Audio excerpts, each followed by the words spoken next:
मी आता triple rice बनवलेला आहे.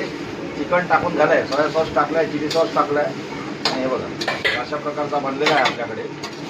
एकदम एकदम ट्रिपल राईस, एकदम ओरिजिनल घरगुती ट्रिपल राईस. हे बघा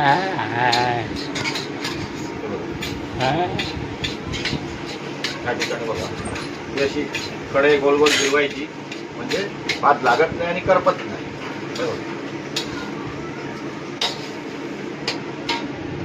सोया थोडं सोया सॉस, चिली सॉस,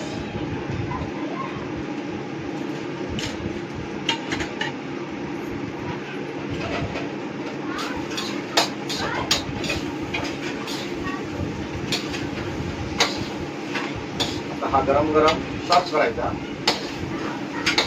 एक नंबर ट्रिपल राईस.